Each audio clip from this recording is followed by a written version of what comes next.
Amidst the shimmering lights of the city's most luxurious shopping center, where every step seemed to carry the weight of prestige and titles, a young woman quietly stepped off the escalator. She wore no expensive dresses, no dazzling jewelry adorned her. Just a simple cream shirt, faded jeans, and a pair of worn-out flats. Her face was delicate, her amber eyes clear, bearing a gentle beauty that needed no embellishment. But because of that plain appearance, she became the subject of mockery by the staff at a luxury Jade boutique, was coldly asked to leave by the manager, and became the butt of the laughter of a group of haughty rich socialites. It seemed she would bow her head and leave, drowning in humiliation. But at that very moment, the glass doors swung open, and the man who walked in changed everything. He wasn't just any man. He was the true owner of the entire chain of luxury Jade boutiques. These people were so desperately trying to flatter. His gaze burned with fire. His steps carried the power of a gathering storm, and with just one look, the entire world that had once looked down on her collapsed. Autumn sunlight gently poured through the massive glass walls of the Galleria Crown Mall, where each step echoed against pristine marble floors like an endless symphony of opulence. Beneath the dazzling crystal chandeliers, figures in tailored suits and flowing designer dresses glided past one another, leaving a trail of expensive perfumes and chilling ambition in the air. Amidst the crowd, Amara Wells emerged from the escalator, a faint, washed-out stroke of color on an otherwise vibrant canvas. She wore a simple cream shirt, faded jeans worn thin by time, and scuffed flats. Clutched in her hand was a small fabric bag plane, without a single visible brand logo. Her soft brown hair was tied back with a simple rubber band, revealing a delicate face and a pair of clear amber eyes. Were it not for the warm light emanating from the faint smile at the corner of her lips, she might have been swallowed whole by the glittering indifference around her. "Stay calm, Amara," she whispered to herself, gripping the strap of her bag tighter. Before she stood a store with an exquisitely carved stone sign, Celestine Jade Boutique, hailed as the pinnacle of refinement for connoisseurs of fine jade. Amara swallowed hard. In her pocket, her hand tightly gripped a thin paper, enveloped the entirety of her savings from the past 2 years. Not much, but enough to buy a heartfelt gift for the person she loved most. "Grandfather will like it," she thought, lips pressing into a thin line, her eyes gleaming with a spark of determination. "As long as it comes from the heart, he will understand." Her grandfather, Benjamin Wells, the man who had single-handedly raised her, who had always taught her, the value of a gift doesn't lie in its price. It lies in the heart of the giver. That thought became a quiet source of strength, pushing Amara toward the transparent glass doors. Inside Celestine Jade Boutique, the atmosphere was as still and reverent as a temple for devotees of perfection. Cool white lights illuminated the transparent display cases, where jade jewelry from necklaces and bracelets to intricately carved miniatures glimmered as if holding their own light. A faint hint of incense lingered in the air, so subtle it seemed almost tangible. Amara paused on the threshold, taking a deep breath. A vague fear crept into her chest. In her simple attire, did she truly belong here? "It's okay," she murmured, offering herself a tiny encouragement. "Grandfather deserves the best, and I have every right to be here as much as anyone else." Lifting her chin slightly, Amara stepped through the doorway. Her light footsteps were swallowed by the thick carpet, leaving no sound. Several sales staff dressed in dark suits, golden-trimmed badges pinned to their chests, glanced at her from behind the counters. Their gazes weren't overtly hostile, but they carried a coolness thick enough that Amara could feel it like an invisible wall. Deep within her, an old whisper stirred. "I don't belong in this world." Amara shook her head slightly, dispelling the thought. She wasn't here for their approval. She was here for love. At that moment, a middle-aged man with neatly combed hair and a sharply tailored black suit approached. The nameplate on his chest gleamed. Andrew Price, store manager. "Good afternoon, miss," Andrew greeted with a polished but glass-cold smile. "How may I assist you?" His voice was sweet, but his eyes flickered quickly over her from her simple hair tie to her worn-out flats and plain canvas bag. Amara felt that sharp gaze, like invisible needles pricking her skin. "Stay calm," she reminded herself. "You're here for your own reasons. No one has the right to judge you," she returned, a small, polite smile. "I'm looking for a jade bracelet," she said softly, "preferably with some carved designs. It's a birthday gift for my grandfather." Andrew raised one eyebrow, a glint of skepticism flashing in his eye, but he quickly masked it with a professionally courteous expression, gesturing for her to follow. "Of course, miss, we have some exceptional pieces for such special occasions." He elongated the word exceptional, subtly emphasizing the distance between the exceptional products and the unfitting girl standing before him. Amara tightened her grip on her bag strap, inhaled deeply, and followed him past the glittering showcases that resembled dream cages. Following Andrew Price closely, Amara walked slowly, her eyes wide open to the luxurious beauty surrounding her, the exquisite jade bracelets and the intricately carved jade statues shimmered within their own enchanted world, a world she had only ever dared to admire from afar as a child. Andrew led her to the central area, where the most valuable pieces were displayed, from white gold encased bracelets to meticulously crafted jade necklaces, to tiny statues sculpted with astonishing finesse. He stopped before a gleaming glass case and deftly pulled out a small set of keys, unlocking it with a flourish that bordered on ostentation. "These are our latest collections," Andrew said in a low, almost reverent tone, as if presenting sacred treasures, imported directly from the finest Asian ateliers. Purity at its pinnacle, he carefully lifted a transparent jade bracelet, its surface smooth like mist, gleaming under the white light. Amara stepped closer, admiration filling her chest. Her fingertips brushed against the glass, her eyes shining brightly. "It's beautiful," she whispered. "This bracelet," Andrew said, his voice slicing through the moment with a glint of coldness, "is just about $120,000. Amara froze, her eyes widening. "120,000? She repeated in disbelief. At that moment, invisible eyes around her seemed to zero in, feasting on her stunned reaction. Her stomach tightened painfully. She knew this boutique wasn't cheap, but a single bracelet costing more than everything she had ever earned? Andrew remained where he was, smiling politely, but his eyes betrayed a flicker of impatience, even scorn. "If you'd like," he said, voice dripping with false sympathy, "we do have some more accessible options." Without waiting for her response, he quickly locked the display case, his movement abrupt, like slamming a door shut in her face. Amara bit her lower lip, suppressing the surge of emotions inside. She nodded quietly. "Yes, thank you. I'd like to see something. Under 20,000, if possible." A brief, heavy silence fell between them. Andrew hesitated, as if he had just heard something unbearably offensive. The corners of his mouth twitched slightly. His gaze flickered again toward her worn flats. Then, with a voice stripped of pretense and dipped in frost, "Of course, this way," he turned sharply, leading Amara toward a dimmer corner of the boutique. There, the jade pieces were no longer under dazzling lights, no longer housed in ornate gold-trimmed cases. Simple bracelets with imperfect coloring were displayed plainly, almost indifferently. Amara paused before a small bracelet carved with a lotus flower motif. Though it lacked the pristine perfection of the centerpieces, to her eyes, its gentle curves possessed a humble beauty that spoke to the heart. She leaned down slightly, her fingers brushing the jade's surface. A fragile smile touched her lips. "Grandfather will surely love this." Andrew crossed his arms beside her and exhaled loudly, making no attempt to hide his disdain. "If you truly wish to choose among these pieces," he shrugged then, "I suppose no elaborate consultation is needed."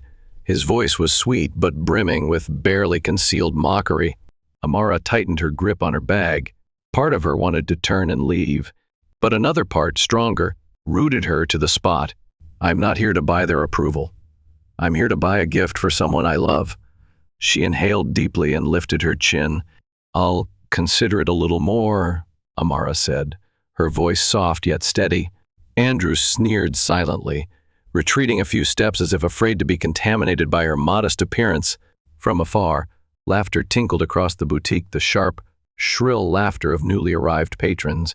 Amara had no idea that a far greater storm was brewing. Amara remained bent over, her fingers gently tracing the lotus-carved bracelet. She hesitated, weighing every detail, every soft hue shifting under the faint light. "I'll buy this one," she decided inwardly. Grandfather will love its simplicity far more than any gaudy extravagance. A delicate, fleeting moment of quiet wrapped around her. But then, like a blade ripping through silk, mocking laughter shattered the fragile piece. The sharp clack of high heels struck the marble floor, each step reverberating like claws tapping on metal. My, look at what we have here." A cutting female voice rang out, dripping with cruel amusement. Amara lifted her head. Across the boutique, stepping out from the chandelier's halo of light, was Serena Vaughn, 28 years old, the heiress of a powerful industrial dynasty. Trailing behind her was Miranda Cole, 31, a famous actress known for her aristocratic roles and icy demeanor, followed by three other girls clad in garish designer outfits and doused in overpowering perfume. Serena's green eyes scanned the boutique like lasers, quickly locking onto Amara, the small, plain girl, fumbling near the store's neglected corner. A wicked smile curled Serena's lips. "Lost your way to the flea market, darling?" she drawled loudly enough for everyone nearby to hear. Soft chuckles rippled from her entourage. Amara stiffened. It wasn't just the words, it was the look. The same familiar look she had seen countless times in her life. Disdainful, judgmental, belittling. She clutched her bag strap tighter, willing herself to stay calm. "I'm not here to argue. I'm here for grandfather." But Serena wasn't finished. She strode straight toward her, each sharp heel strike echoing with growing malice. "What's wrong, sweetheart? Got lost?" Serena tilted her head mockingly, her green eyes glittering with cruelty. "The clearance sale is in the basement, you know." More giggles erupted from her friends. Amara lifted her head, facing Serena directly. Her amber eyes remained clear, unflinching. "I'm just choosing a gift for my grandfather," Amara said quietly. Serena laughed, a high-pitched, glass-shattering sound. "Oh, how touching," she sneered, clutching her chest in mock sentimentality. But surely Grandpa wouldn't need such cheap junk, would he? At that moment, Andrew Price, noticing Serena's arrival, quickly scurried back over. At the sight of these high-status customers, his demeanor flipped instantly. "Miss Vaughn, Miss Cole," Andrew gushed, bowing obsequiously. "We just received a new shipment of premium jade pieces. Please, allow me to show you." He brushed past Amara as though she didn't exist, pouring all his servile attention onto Serena's group. Another staff member hurried over with a tray laden with glittering jade pieces, sparkling under the boutique's chandeliers. Serena lazily ran her fingers over a luxurious bracelet, then glanced sideways at Amara. "Such exquisite jade," she said loudly, her voice oozing with faux admiration. "Reserved for those who are worthy." Amara stood silently, her hand still resting lightly on the simple lotus bracelet. A flush rose up her neck, burning hot, but she stayed rooted. "I don't need their approval. My love for grandfather is priceless," she breathed out quietly, preparing to finalize her purchase. But Serena wasn't ready to let her go so easily. "If you're short on cash," Serena said in a mock whisper, loud enough to be heard, "I'm sure Miss Cole here could scrape together some spare change for you." Miranda Cole simply smirked coldly, saying nothing, her silence as cutting as any insult. More snickering rippled through the boutique, colder and sharper this time. From across the boutique, Amara caught a glimpse of a young salesgirl, Ella, wearing a discreet name tag.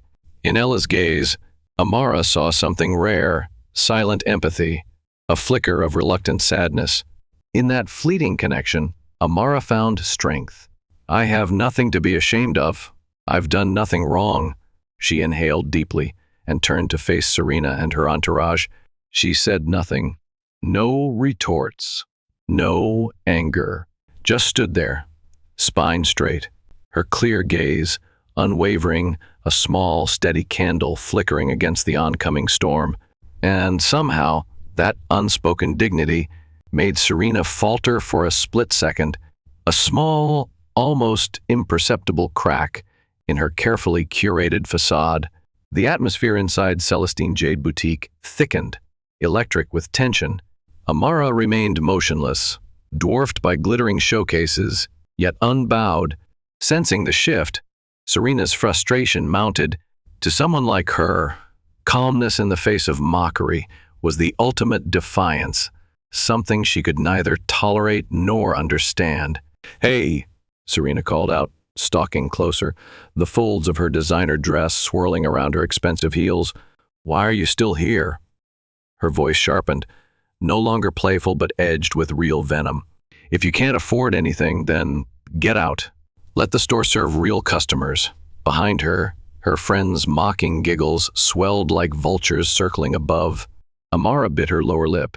She could feel the stares of the staff, embarrassed, indifferent, even a few enjoying the scene. No one spoke up. No one intervened. Andrew Price stepped closer, arms crossed, his voice dropping to a stony, formal tone. "Miss," he said stiffly, "if you're not planning to purchase our premium merchandise, perhaps you should consider shopping elsewhere. We prioritize serving our VIP clientele."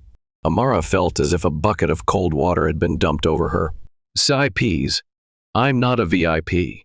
But I'm not a beggar either." Her heart pounded violently. Her hand trembled as she clutched her bag. I would like to buy this bracelet," Amara said quietly but firmly, pointing to the simple lotus-carved piece. Ella immediately bent down, fumbling slightly as she unlocked the case with trembling fingers. But before Ella could retrieve it, Andrew raised a hand to stop her. "Hold on," he said coldly. "You know, we're about to pull those lower-end items from the display. They don't fit the boutique's image anymore." Serena burst into peals of laughter. "Did you hear that?" she cackled. "Even their cheap stuff isn't good enough for you." More cruel laughter echoed, slicing through the boutique like icy blades. Amara felt her cheeks flush with heat. Each mocking laugh was like a whip lashing at her pride. She could turn around and leave. She could burst into tears. She could scream back at them. But instead, she did something else. At that moment, she thought of her grandfather, of the countless days spent together in their little wooden house, of the lessons he'd taught her about dignity, about kindness, lessons he had lived by every day of his life. A quiet, steady warmth rose in her chest, pushing back against the shame clawing at her. Amara inhaled deeply, let go of her bag strap, stood up straight, and said with a voice both gentle and unyielding, "I still want to buy this bracelet. No matter how simple it is, it holds meaning for the one I love." Her words, soft as they were, rang out like a bell in the heavy silence. No one laughed. No one dared speak. Serena's lips pressed into a thin line, her eyes narrowing. Andrew Price's face twisted in barely suppressed irritation, but he had no grounds to refuse. He jerked his chin at Ella, signaling her to proceed. Ella bowed her head, hands trembling slightly as she unlocked the case and retrieved the simple bracelet, placing it carefully on a velvet tray. Amara gazed at the modest piece as if it were a treasure beyond price, because to her it was. Andrew clasped his hands behind his back and said brusquely, "If you wish to pay, please do so promptly. We are busy serving other valued customers." His tone made it clear. Her presence was an inconvenience. Amara nodded silently and pulled out her wallet. She carefully unfolded crisp bills, her hard-earned savings, and retrieved a debit card. Placing both neatly on the counter, Andrew glanced at them with a disdainful sneer. "Let's hope your card doesn't get declined," he muttered under his breath, not bothering to hide his contempt. Another ripple of cruel laughter spread behind her. Amara clenched her hand tightly. Her heart pounded so hard she thought it might break free from her chest. "It's okay. I'm doing the right thing. I don't need their approval." She lifted her chin, silently handing the card to Andrew. Just one more step. Just a little longer. She had no idea that within seconds, the entire world of those mocking her would come crashing down. The payment terminal beeped coldly as Andrew swiped Amara's card. He stared at the machine, his lips curving upward slightly, as if awaiting a delightful little disaster the moment the plain girl would be publicly humiliated by a declined transaction. Amara stood frozen, her palms slick with sweat. "Please, just let it go through." Her heart raced, thundering painfully in her chest. The machine let out a long, sharp beep. Payment approved. The confirmation screen blinked in green, and a receipt started printing out. Andrew Price's face twisted for a second, a flicker of pure disappointment flashing across his eyes before he quickly masked it. "Congratulations," he said sarcastically, "for purchasing the cheapest item in the entire store." Behind her, the girls tittered again, their laughter metallic and cruel. Amara reached out and took the small paper bag containing the bracelet. Her hand trembled slightly, not from shame, but from overwhelming emotion. "I did it. A gift for grandfather bought with my own hands." She tightened her grip on the bag, preparing to turn and leave. But just as she stretched her hand toward the boutique's grand glass door, the door suddenly swung open, not from her push. From the outside, a sudden gust of cold air swept in, and along with it stepped a man who tore apart the heavy atmosphere with his mere presence. He was tall, broad-shouldered, clad in a perfectly tailored charcoal gray suit.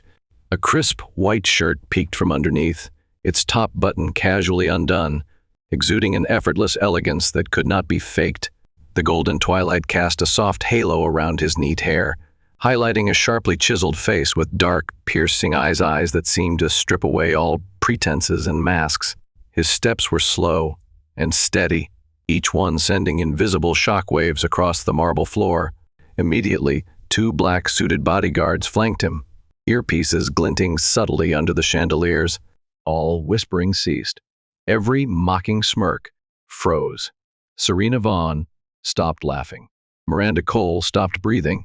Andrew Price stood as stiff as a wax figure. The entire boutique fell deathly silent. Amara froze in place. She knew that silhouette. She knew that walk. She knew the quiet strength in that breath better than anyone. Damian Wells, her husband. The man who stood atop the Langston Wells Group, a titan overseeing dozens of corporations, hundreds of luxury brands, and an empire that made even the boldest tremble. Damian's gaze swept the boutique once, and then locked onto Amara. He saw the small figure, clutching the little paper bag, standing alone in a sea of hostile stares. Just one glance, one breath. His entire frame tensed like a coiled predator. The chill in his eyes dropped the boutique's temperature by several degrees. Damian strode forward. He didn't look at anyone else. He didn't slow down. It was as if no one else in the world existed but her. Stopping before her, Damian reached out and brushed a stray lock of hair from her forehead, a simple gesture, filled with infinite tenderness. His voice, deep and steady, broke the suffocating silence. "Are you all right?" Just a short question, but within it lay all the concern, the protectiveness, the love he bore for the woman before him. Amara bit her lip, and in that instant all the humiliation, all the loneliness, all the wounds she had endured melted away under the gentle touch of that hand. She nodded. "I'm all right," just two words. But Damian understood. The woman he loved, strong and unyielding, had endured it all on her own 2 feet. After a heartbeat, Damian turned around, facing Serena Vaughn, Miranda Cole, Andrew Price, and every soul inside the boutique. His gaze was icy, merciless. There was no shouting, no theatrical displays of rage. Damian didn't need to raise his voice. His mere presence weighed heavier than any accusation. Andrew Price stammered pitifully, "Mr. Wells, I didn't know. I didn't realize she was." Damian arched an eyebrow, ever so slightly, a movement that made Andrew clamp his mouth shut. Nobody dared breathe. Damian's gaze swept over the boutique's occupants with the precision of a surgeon. His voice, low and sharp as a blade, cut through the suffocating air. "Which of you," he enunciated each word with terrifying clarity, "gave yourselves the right to insult my wife?" Silence. Absolute silence. Not a single person answered. Even Serena Vaughn, the queen of the socialites, stared down at the marble floor, her fists clenched tightly around her designer handbag. Miranda Cole, usually so poised and untouchable, shuffled half a step backward, avoiding Damian's eyes. Andrew Price trembled like a leaf in a winter storm. Amara stood just behind Damian. She could feel the tension pressing down on every shoulder, could taste the fear hanging in the heavy air. Damian folded his arms across his chest, eyes still burning into the crowd. "I'll ask only once more," he said, voice rumbling like distant thunder. "Which of you believes you have the authority to judge my wife?" Still, no one spoke. Even the snickering group of Serena's friends had gone deathly pale, shrinking into the background. 1 second, 2 seconds. The silence thickened, turning the luxurious boutique into a frozen wasteland. Damian exhaled slowly, his disappointment evident. "Cowards," he said, each syllable dropping like stones into the dead air. Andrew Price's sweat-drenched face twisted with desperation. I swear, Mr. Wells," he babbled. "I had no idea she was Mrs. Wells if I had known." Damian's lips curved into a smile, cold, sharp, merciless. "Oh," he said, voice dripping acid. "So respect, in your eyes, is reserved only for those you think are powerful?" Andrew's mouth flapped open, but no sound emerged. Damian turned his gaze to Serena Vaughn, who had retreated half a step behind Miranda. "And you?" he said, voice dropping to a low snarl, "playing queen of the jungle?" Mocking others to feel superior. Serena instinctively stepped back, but Damian advanced a single step small, but enough to pin her in a place like a butterfly to a board. "You'll soon learn," he continued, voice still deathly calm, "that no one remembers the wolf that howled with the pack, only the one who stood alone against it." His words struck the boutique like hammer blows. He glanced over his shoulder, and his gaze softened for a brief moment when it landed on Amara. Amara, who stood tall behind him, who had weathered their scorn without losing her dignity. A glimmer of pure pride flickered in Damian's dark eyes. He turned back to the boutique staff. His voice regained its iron edge. "From this moment on, Celestine Jade Boutique will enforce stricter customer service protocols. Any act of discrimination, no matter how small, will result in immediate dismissal." Andrew Price staggered as if physically struck, his face turning a sickly shade of gray. "And you?"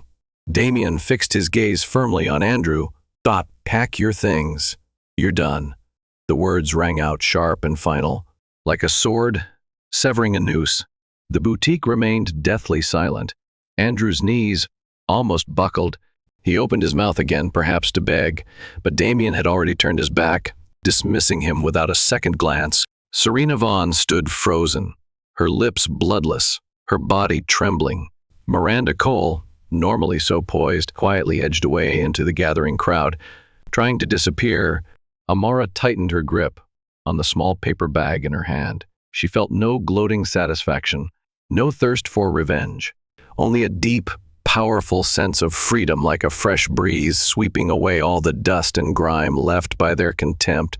She had fought for her dignity, and now truth was doing the rest. No laughter, no mocking glances, only bowed heads and a heavy, shamed silence. Damian crossed the boutique floor without another word. He stopped in front of Amara. He extended his hand toward her, silent, open, waiting. Amara looked up at him. In his outstretched hand, she saw everything: strength, respect, unwavering support. She placed her hand in his, their fingers intertwined, firm and sure. Together, they walked toward the boutique's doors. They held their heads high. Behind them, the once mocking spectators shrank into irrelevance. The grand glass doors of Celestine Jade Boutique swung shut softly behind them, but inside, the echoes of what had transpired lingered like a storm's aftermath. Inside the boutique, nobody spoke. Nobody dared move. Only the thick, suffocating silence remained, hanging over the glittering showcases like a heavy mist. Serena Vaughn stood frozen by the display counter, her mind spinning in disbelief. Miranda Cole, always cold and untouchable, tightened her lips into a thin, bitter line, her eyes darkening with something between anger and shame. Andrew Price wiped the sweat pouring down his temples with trembling hands, too humiliated to even lift his gaze. And then, like wildfire, whispers began to spread. Her husband is Damian Wells, chairman of Langston Wells Group. Point E owns the entire Celestine Jade chain. She's Mrs. Wells. Shock rippled through the boutique like an earthquake. The same people who had scoffed at Amara as a nobody now realized that the plain, gentle woman they had mocked so viciously stood far beyond the glittering brands they clung to for their own sense of worth. Serena clenched her fist so tightly that her nails dug into her palms, drawing blood, but she barely noticed. "This can't be happening," she whispered, staring wide-eyed at the door where Amara and Damian had disappeared. Miranda Cole turned to her, her voice flat and cold. "We brought this on ourselves." A harsh, bitter truth. At the payment counter, Ella, the young salesgirl who had been the only one to show Amara kindness, stood silently, her heart thudding in her chest, not from fear, but from an overwhelming sense of pride. She taught us all a lesson today, Ella thought, blinking back the sudden sting in her eyes. A lesson not through grand speeches or shouting, but through quiet strength, through unwavering dignity, through the simple truth that a person's worth is never measured by the labels they wear, but by the heart they carry inside. Outside, the autumn sun cast golden beams across the wide marble corridors of the Galleria Crown. Amara tightened her grip on Damian's hand. She could feel the strength radiating from him, the silent promise that she would never have to face the world alone again. Damian glanced at her, his eyes soft with an emotion deeper than words. "Proud of you," he murmured. Only 4 words, but they carried more weight than all the applause, all the empty praises she had ever heard. Amara smiled, a soft, fleeting smile more radiant than any diamond under the boutique's chandeliers. "Proud of myself," she thought, and that, above all, was the greatest victory. Not titles, not recognition, not the fear she had overcome, but the knowledge that she had stood tall, that she had not let the world steal her light. Amara and Damian walked together through the soaring halls of the mall, bathed in the warm, honeyed glow of the setting sun. Nobody dared stop them. Nobody dared meet their eyes. All the people who had once sneered now watched in stunned, silent awe. In her hand, the small paper bag containing the jade bracelet felt heavier than before, not because of its material weight, but because of everything it represented. Her memories, her dignity, her love. Damian walked beside her, steady and unwavering, his fingers laced through hers, squeezing gently as if to say, "You'll never have to face them alone again." Together they stepped outside. The autumn breeze lifted strands of Amara's hair, brushing it against her cheeks. She tilted her head back and gazed at the sky, painted with hues of pink and gold, the soft, forgiving colors of a world that, despite its cruelties, still held beauty. Damian stopped and turned to face her. He reached out, cupping her face gently in his hands. "I'm sorry," he whispered, his voice thick with emotion. "I'm sorry I wasn't there sooner." Amara shook her head. A single tear slid down her cheek, clear, sparkling, pure, not a tear of hurt, a tear of release. "No," she whispered back, her voice soft as the wind. "You gave me the strength to stand on my own." Damian's hands tightened slightly against her cheeks, his eyes burning with pride. In that moment, standing there amidst the bustle of a world too busy to notice their triumph, it didn't matter who they were or what they owned. They were simply 2 souls who had found each other and had chosen to stand together. Amara's smile widened, shining through her tears. "I don't need anyone's approval," she said quietly. "As long as I can hold my head high and be proud of who I am." Damian nodded, the faintest smile breaking through his usually stoic features. "And I'll always stand with you," he said. "Even if the whole world turns away, I'll still be here." They didn't need to shout. They didn't need to crush their enemies. True justice was not making others kneel. True justice was walking away with their dignity intact, untouched, invincible, hand in hand, Amara and Damian melted into the crowd, their steps light, unhurried, as if they were stepping into a new world, one where worth wasn't measured in dollars or designer labels, but in kindness and resilience. Behind them, inside the boutique, Serena Vaughn stared out through the thick glass doors.